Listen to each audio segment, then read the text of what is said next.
Hello and welcome back to another podcast and video from Fantasy Football Scout on Euro 2024. My name is Ed. You can follow me on X at _FantasyEd.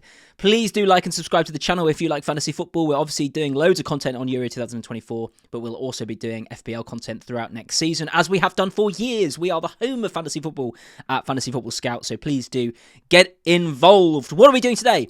We're going to be looking ahead to the quarterfinals of Euro 2024. We've all got 3 free transfers to make. Some of you even have a wild card. How many players have you had can't even say the word, eliminated? We're going to take a look at my team. We're going to be talking about who should we be backing to make it to the semi-finals. Who should we be avoiding? It's quite tricky this time, but let's get going and have a look at my team, the fixtures, and everything else I've said. Let's get going.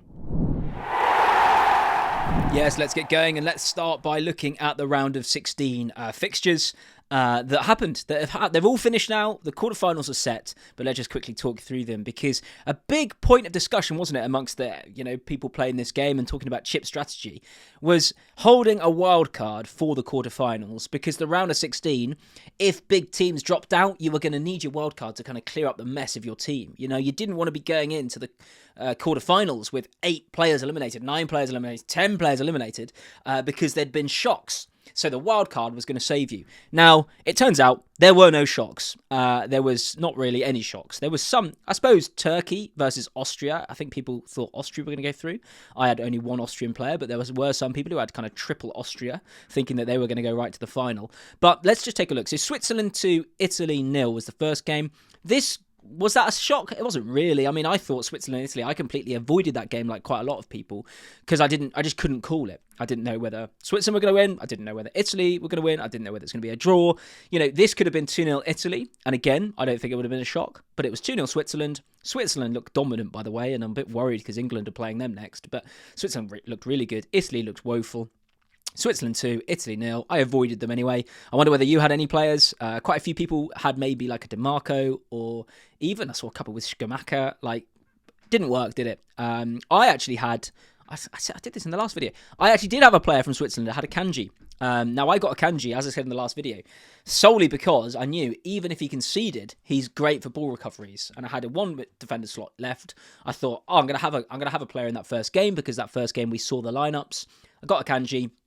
And not only did he do well with ball recoveries, but he got a clean sheet as well. So he ended up on 8 points for me. And he was my captain actually that day as well. I did not leave the captaincy on him. I should have, as you'll find out in a minute when you see my team. Germany 2, Denmark 0. Yeah, look, as expected, Germany keep a clean sheet. Germany win 2-0 pretty convincingly. Denmark obviously had that goal disallowed for offside that was so marginal. But Germany, look, the hosts... through to the next round. I'm going to be playing Spain, as we'll see in a second. But Germany 2, Denmark 0. Quite a few people, though, were caught out, because Mittelstadt didn't start, Wirtz didn't start, and the rumours that Füllkrug would start didn't happen. So that was caught some people out. For example, me, I had Wirtz, and I kept him on the pitch. I had to at that point, but he got me 1 point because he came off the bench. But quite a few people had Mittelstadt because, Mittelstadt, even though he's 4 million, even if you had an unlimited budget, for Germany, he kind of looked like the attacking defender. And he didn't start, but Raum did instead. And it probably looks like Raum might start from now on as well. I would guess, because Mittelstadt wasn't injured, he was dropped. Next, England-Slovakia. I mean, come on, what a ridiculous game. England were woeful up until the last seconds. Well, woeful. I mean, we were kind of dominating. We just couldn't create any chances, could we? And then Bellingham Bellingham scoring in the last minute with an overhead kick. Incredible goal. UEFA are now investigating him for the gestures he made towards apparently friends in the stadium. Seems a bit over the top. I hope he doesn't get a ban or anything. But anyway, Bellingham overhead kick, and then obviously in extra time, Harry Kane scored almost straight away. So we kind of did nothing for 120 minutes. Apart from 2 minutes in the middle that won us the game. Slovakia were really good, weren't they? They played very well, and they must be gutted that they haven't gone through. But anyway, again, not a shock. England go through. It's kind of a shock when you watch the game that England went through. I think Slovakia probably deserved to go through. But in terms of the draw, not a shock that England went through. Georgia, Spain. Spain, Georgia, this was perfect for me, as I said in the video the other day, sorry. I didn't have any Spain defenders, and loads of people did. And Georgia obviously score, and it was an own goal by Lenormand, and quite a few people had him, so that was perfect for me. I thought the ideal situation is Georgia score, but Spain still batter them. And Spain did 4-1, and I had Ruiz and I had Williams, both of whom got 10 points with a goal and an assist each, I think that's right. Absolutely unbelievable. None of them got player of the match, and Rodri did instead. Still haven't got over that. Very annoying. France 1, Belgium 0. Again, a pretty poor game. France didn't look great. Belgium didn't look great. France scoring at sort of the 83rd minute, but it wasn't Mbappe is the key thing. I didn't have Mbappe. I didn't have any players in this game. That's right, isn't it? Yeah, no players in this game. But again, I mean, the odds were that France would go through, so no shock again. I'd kind of covered myself from shock in this game. Like, even if Belgium won, it didn't affect me because I didn't have any of the players. But yeah, so again, not a shock. And then even Portugal-Slovenia, if you watched that. I mean, a great game. I mean, it was the Ronaldo show, wasn't it? Again, it was all about him. 20 shots, about 8 free kicks, missed penalty, then a scored penalty, floods of tears. It was all about Ronaldo. And he was in my team and he was my captain that day. And it did not work. I mean, on another day, Ronaldo could have had 2 or 3, couldn't he? Just... so annoying. I don't know whether I loved it or hated it from him. Like, he's just so obsessed with scoring and being the best, and it's all about him. And there's something almost when you do that for 20 years straight that's so kind of admirable. You're like, well, crikey, this is why you've scored so many goals. But also, it was a bit, it was a bit all about him and a bit childish, wasn't it? But yeah, hey ho. And he missed a penalty and obviously cried and cried and cried. But then they went through on penalties. So again, no shock. Portugal against Slovenia. Everyone thought Portugal would go through, and they did, even though they just scraped through with an incredible penalty shootout performance by Diogo Costa, who was my keeper, by the way. In this game, I had Costa, Fernandes, and Ronaldo. Ronaldo did nothing. Fernandes got me 4 points, I think, but Costa got me 9 because he got 6 points for the clean sheet, and 4 points for the clean sheet, 2 points for playing, and he got 3 points for being player of the match after that penalty shootout. So that was great. I had the Portugal keeper in, but again, as I said, no shocks. So the wildcard users at this point, or the people who still had the wildcard, were thinking, well, why did I keep this?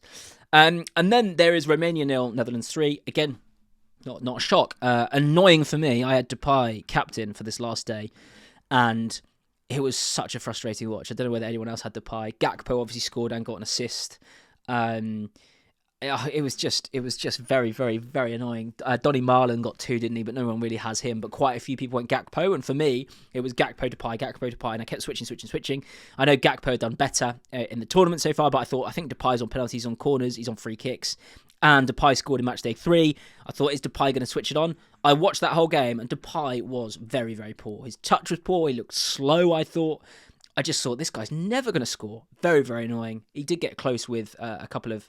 Well, he should have scored a tap-in at one point, and also he got close with a free kick, and he put in a bunch of corners that probably should have been scored as well. I mean, Netherlands dominated, so they're going to be an interesting one to watch. But again, no shock. And then it was only the last game, really, that was... You wouldn't even call it a massive shock, but Austria-Turkey. Turkey are a decent side, but people did think... they had backed Austria to go through. A lot of people have been talking about what Ralf Rangnick has done there, and Austria looking so solid. And a lot of people had Baumgartner, and a lot of people had Posch at the back, or however you pronounce that. And a lot of people, who was the other one? Sabitzer. I only had Posch, Posch, whatever his name is, at the back, who... They conceded. I thought, right, okay, I watched the game. It's absolutely classic fantasy football. Watch the game, turn it on, thought, great, right, I got Posch. Last player of the week. I really need a good score here. Come on, get a clean sheet. 50 seconds, Turkey score? I thought, what the heck? So I kind of kept an eye on the rest of the match. But then, of course, Posch actually did get an assist. So he ended up on 6 points. So in the end, it was all right. But then again, Turkey. So the next round. So let's just look at the actual draw then.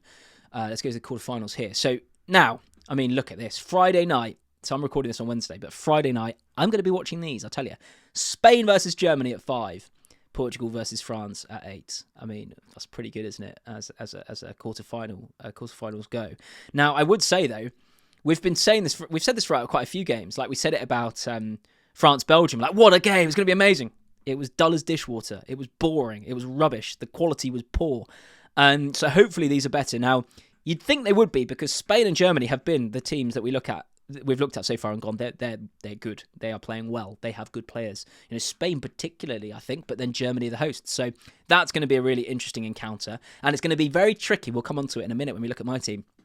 It is going to be tricky working out who to back there in terms of your players. Do you go, I don't know, 4 of each, 3 of each, or do you go, okay, I'm going to back Spain to go through. I'm just going to go for it, and I get 5 Spain and only have 1 Germany, 2 Germany, whatever. So that's a conversation about all these teams now. Remember, the Spain-Germany game is the game we're going to see the lineups for as well, because it's at 5 o'clock on the Friday, the 5th of July. So that is the game that we're going to get to see the lineups. So that will be an interesting thing to do, because we'll see, for example, whether Wirtz starts. We'll see whether Full Crew gets a game, which I don't think he will. I think he'll still stay on the bench. But also Mittelstadt, will he play? We're going to get to see that, because the teams will come out seems to be about 4 o'clock, but it seems to be actually a little bit before the hour. It seems to be about 3:45. We seem to get the teams, an hour and 15 minutes before. Portugal, France. I mean, I want to say France are going to just batter Portugal because they're a better team, but France have looked woeful. But Portugal, in the last 2 games, have looked pretty poor. They lost to Georgia, and they then didn't score against Slovenia. Ronaldo's taking all the free kicks when you do think maybe Bruno Fernandes should be given one, or Bernardo Silva, or one of the other really talented players they've got. So it's an interesting one. Ronaldo will be looking at this. I mean, Ronaldo still hasn't scored in this Euros, and he wants to be the first person to score in 5 Euros or whatever he's been in now. 6, 7, 8. It's lots. I think it's 5. So he's going to be looking at this and thinking, oh, it's going to be billed as, isn't it? Ronaldo, the aging sort of goat of the past, and Mbappe, the upcoming. Well, he's not upcoming anymore. He's probably the best player in the world, isn't he? Let's be honest. But Mbappe hasn't done anything much this tournament either. He's scored 1 penalty. I'm really glad I went without him in the last round. So Portugal, France, 8 o'clock Friday is actually going to be really interesting, because it could be a game that's a bit of a game of chess, because both teams have been pretty poor. Both teams are going to be wary of the other teams. I know people have a go at Cristiano Ronaldo. I know he's 39. But if Cristiano Ronaldo still, if he gets a chance and he gets through on goal, he's probably going to score. Same with Mbappe, So France will be wary of letting Portugal through. What Bernardo Silva in a blink of an eye, or Bruno Fernandes in a blink of an eye can play a pass that Ronaldo's through. You'd expect Ronaldo to score. So it's going to be an interesting game about how, watching the two teams sort of, I don't know, do what tactics are they going to go for? They're going to go for it. They're going to sit back. And it's interesting. The 5 o'clock game, Spain versus Germany, I imagine is going to be a bit more attacking, because Spain are going to think, just go for it. They play a really high tempo, really fun to watch game. But Germany are going to think, well, we're at home. We've played well. We're going to impose ourselves on them. So I imagine the 5 o'clock game will have more goals than the 8 o'clock. But it's been very hard to predict that so far. So that's the Friday. The Saturday is obviously this side of the draw that England are on. The supposed, not supposed, it just is, isn't it? The easier side of the draw, just factually it is, in terms of world rankings and everything. I know which side we would want to be on. However, England, Switzerland, 5 o'clock. Switzerland have looked very, very good. They're going to be the best team we've played so far this tournament by quite some way, you'd think, and I think. Obviously, England did not look good against Slovakia, only just scraped through. Just imagine a world where Jude Bellingham just jumps 0.2 seconds later and just misplaces that overhead kick, and England are out. So that's the fine margins we're talking about here. So England, Switzerland, we will see those teams, and we'll be able to make subs accordingly, because we'll see them. We won't be able to make transfers, of course, but we'll be able to make subs. England, Switzerland. And again, should we get 5 England? Should we get a couple of Swiss players? I mean, I've got a Kanji in my team from the last round. I will be keeping him in the team in case they keep a clean sheet. It's at this stage of the tournament where it's hard to differentiate yourself from other fantasy teams. I'm a bit gutted because I'm sort of 20 points behind in one of my mini leagues, and I really want to win that one. And I'm thinking, I don't know what to do. I don't know how to gain the rank. Is it the captaincy? Is it the transfers you make? Is it because a lot of people are going to end up with similar teams now? That this is what happens. It kind of converges as the games get less and the teams get less. The kind of good options become a pool of, let's say, 30 players, and you've got to pick 15. So a lot of people just end up with similar picks right, left, and centre. Particularly from the kind of nerdy fantasy football players who look at all the stats. It ends up being a sort of template team that people will pick from. However, there's a lot of people out there who still got their wild card, so I'll be interested to know whether they're going to play it here or save it actually. For the semi-finals. I think, given the way the fixtures went last time, it's probably a good move to save your wildcard now for the next for the next round, for the semi-finals, because then you can really attack this game week as well. But anyway, even if you haven't got a wild card, I think you should be attacking this game week anyway.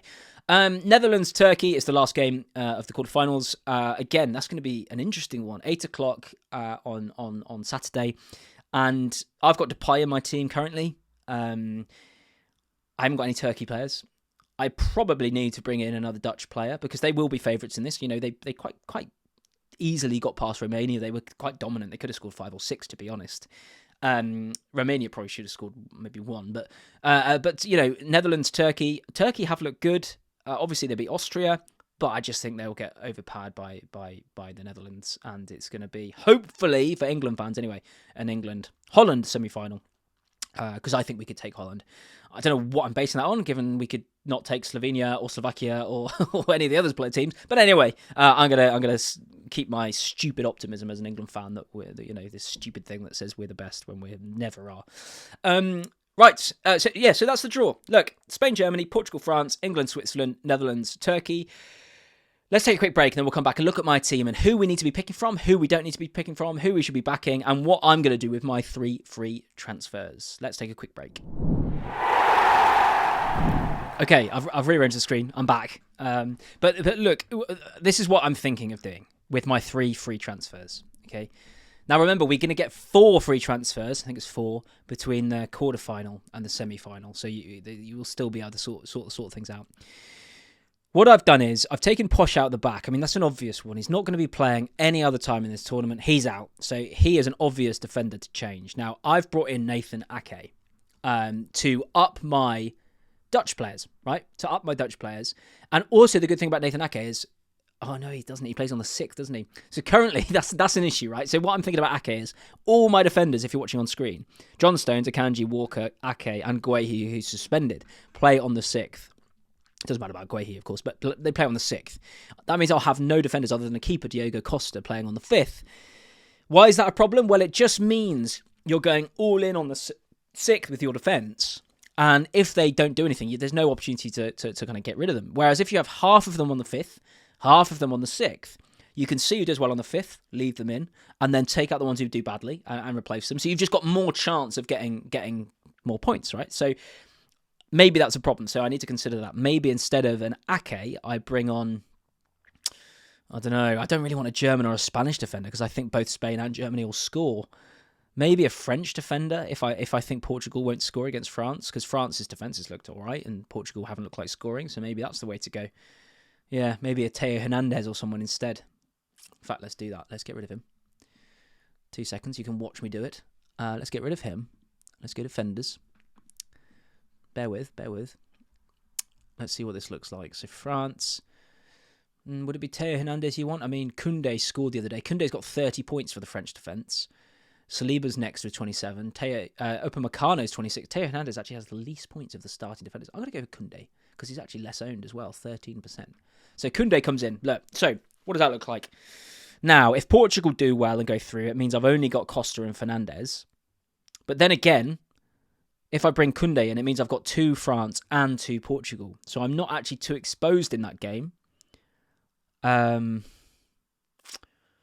Yeah, for you listening on the audio podcast, by the way, let me finish the team I've got here because you're going to be thinking he's got Ronaldo, hasn't he? So I've taken out Ronaldo and brought in Mbappe. I've taken out Morata and brought in Kane. I know Morata's still playing. He's playing Germany, but I just think I want to dilute my Spanish kind of investment. And also, as I said earlier, I want an English attacker, and I think Harry Kane might suddenly get a brace or a hat-trick or something. He's just...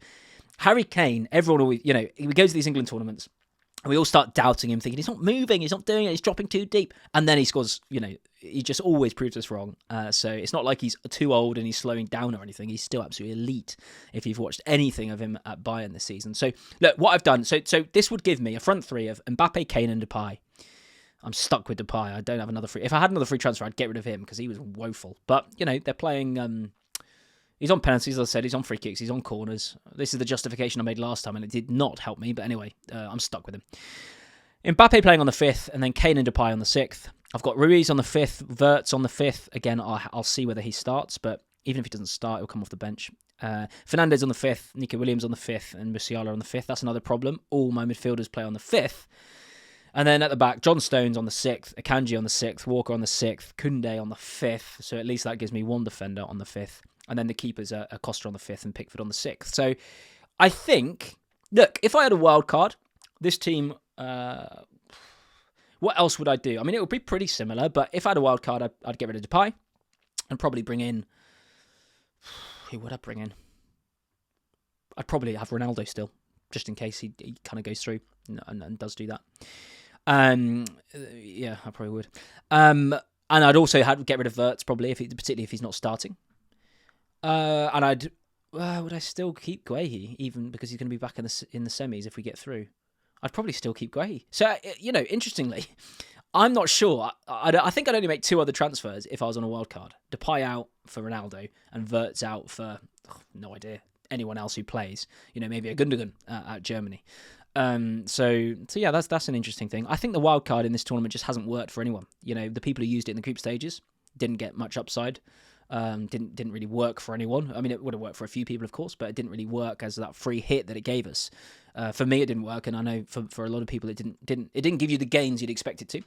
And then for people who saved it for the knockouts, you're now still got it, and it's not going to make a difference for this round. Maybe you'll get a big advantage by using it in the semis. I don't know, but at the moment, it's as it is. So with this draft, still there's a couple of problems that I'm noticing. And, I'm limited to what I can do because I've only got 3 transfers, of course. But I've only got 5 midfielders. Sorry. Everyone only has 5 midfielders. They all play on the 5th is what I meant. They all play on the 5th. And so, you'd play them. And then who would I have on the bench? So on the bench would be Depay, Kane. I suppose that's all right because they can come on for midfielders, can't they? And then Koundé. Koundé plays on the 5th. I'd have some defenders on there. Yeah, okay, so maybe that's not too bad. But anyway, 5 midfielders all play on the 5th. I've still got Guehi, keeping him, so I'm not using a free transfer on him because he's going to be back next game, nice and rested, and he's been amazing for ball recoveries. If it was another England defender who's suspended, I'd probably get rid of them if I had a wild card. But even if I had a wild card, I think I'd keep him because if England get through, he comes back and he's definitely get back into the team because he's been brilliant, and he's got something like 28 ball recoveries, 29, 30 ball recoveries or something in this tournament. Crazy numbers, and we know the points you get from those in this tournament are great. And then in terms of the keepers, I'm happy with the keepers. I mean, Portugal, obviously, Diogo Costa got player of the match in the last round. They're playing France, so they'll probably concede. But there you go. Who else are you going to get on that day who's not going to concede? Because Spain will probably concede against Germany. Germany will probably concede against Spain. Portugal will probably concede against France. And France may well concede against Portugal. So potentially the best option at keeper for that day would be Maignan, however you pronounce it, the French keeper. So if you've got a wild card, maybe you'd bring him in. But I'm happy with Diogo Costa. And then on the 6th, I think Pickford, it would be the one you choose. I mean, I know Switzerland are good, but I still back England to beat them, even if we do it in a roundabout way. And the other game, you could see Turkey scoring against Holland, and you can see Holland scoring against Turkey. So I'm happy with those keepers. I think this is what I'm going to do. Obviously, I will not confirm that. I won't click confirm now. I'll do it once I see the teams. There is a chance that, I just leave Morata in. I don't get Mbappe. And instead, I get rid of Wirtz, who's going to be on the bench, and bring in a Gundogan. Or I'll definitely get rid of Posh because he's out. That's the only definite one. The other 2, it's just what do I want to do? Which is a good position to be in this game. To get to this stage and your free transfers can get you pretty much to a full squad. Well, they could get me to a full squad. I'm just choosing not to get rid of Guehi. I think that's a good position to be in. And again, didn't need the wild card now, which is great. I think what I'm going to do is, this is kind of the safe pick, the safe option on screen right now. Mbappe coming in, Kane coming in, Koundé coming in, or any other French defender. But I think I'm going to try and make it a bit more spicy because I need to do something different. Whereas if I'm just bringing Kane and Mbappe on, that loads of people are going to have anyway. I mean, what the ownership of those two? I mean, Mbappe, 65% owned. I mean, come on. And Kane, 42% owned. They're not exactly differentials, are they? So I think that's what I'm going to have to work out is maybe I don't bring Kane on. Maybe I get Griezmann instead of Mbappe. I've got to do something. I mean, it's kind of do or die, isn't it? I'm at I know you can see on the screen 436k is where I'm at, but I think I'm a bit better than that now. I didn't update it. I think I'm 333k, but I'm still in my mini leagues. I'm about 20 points behind where I want to be. So I need to do something. Also, last thing to talk about in terms of this team reveal before I leave you to tinker with your teams. is captaincy. There's obviously only 2 options for captaincy in this match day, because there's only the Friday and the Saturday. Now, my captaincy has been awful, absolutely awful this tournament, and it's probably been the reason I'm 20 points behind.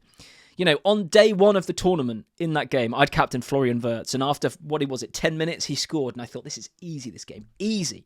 And he ended up getting 10 points, double to 20, and did I move it on? I think I moved the captaincy on because I thought I've still got Mbappe and Ronaldo and all this, and then Kane or whatever. None of them did anything, and I ended up, I think, just getting a semi-decent captaincy towards the end. Match day 2, I don't think I got anything. Match day 3, I don't think I... Oh, no, match day 2, I think I did. I think I had Musiala or something. Match day 3, I don't think I got anything. Match day 4, I didn't get anything. It's really painful. Really painful. So what we're going to do for this one, currently... You know, if you think about this, it's quite hard to call on that first day, and maybe this is where you go differential, because on the 5th, you've got, obviously, France versus Portugal. Who'd you captain? Mbappe? I mean, he hasn't done anything this tournament, and he's wearing a mask, and he's talked about how uncomfortable he finds it, and how he feels like he actually said he feels like he's watching a different game, like someone else is playing through that mask. He really finds it uncomfortable. Don't know whether it's affecting his performances, but so far he's only scored a penalty. So do you captain Mbappe with that sort of record? Maybe not. Do you go Musiala? I mean, Musiala's got Spain. Musiala's got 3 goals already. Musiala's been their best player in terms of attacking returns, I think, or at least goals. Do you go a Spanish player? Fabian Ruiz got 10 points last game. Nico Williams got 10 points last game. Looked electric. But Spain aren't going to batter Germany like they battered Georgia. So, again, do you go with something really different like Koundé for France on that first day to try and gain an edge? But the thing you've got to keep in mind if you do that is you've then got only one more day to try and catch something. On the 6th, my options, if I stick with this plan, Harry Kane, Depay. I'm not captaining Depay again. Absolutely not. Kyle Walker, John Stones, Akanji, Guehi. I know Guehi's suspended, of course. Pickford. It's going to be an interesting match day. So maybe one of my transfers is going to be a really differential player on the 5th, who plays on the 5th, who I'm going to captain. Maybe that's what I do. I just hope they go big. It's my only chance, really, to kind of really end with a decent rank. I have to do well match day 5, and then I've got match day 6 and match day 7. So I have to get any sort of good rank and to kind of do well in my mini leagues, I'm going to have to do really well this match day. So I need to think about this. But at the moment, that's what I'm thinking. Obviously, we've got a couple of days until Friday at 5 o'clock is the deadline. So let me know what you're doing. Post it in the comments below. Let me know what I'm missing. Let me know the name of a differential that I can pick on the 5th or even on the 6th, who I can captain to try and gain rank. We've got to go for this now, people. If you aren't happy with your rank, you've got to go with it. Don't just pick a template team. There's only 3 match days left. This isn't like FPL where you've got 38 game weeks and therefore picking the template team every week will, over time, get you really high up. This is 7 match days. You've got to go for it. You've got to get lucky. You've got to not choose the obvious captains unless you're like top 5k already, in which case, consolidate, pick the template team, and you'll probably just trickle up again. I'm not. I'm nowhere near that, so I've got to go for it. So, Look, I'll be back with another video tomorrow. I might have a few more ideas on what I'm doing then. I'll be back as well on Friday. Keep an eye out. Please do subscribe. Smash the like button. If you're listening on audio podcast, please do leave a 5-star review. Leave a comment. It really helps if you write a comment, by the way, on Apple Podcasts particularly. Don't just click 5-star. Just quickly write, really enjoyed this or something. It's massively helpful. Thank you very much, everyone. All the links you need will be in the description below, and see you tomorrow.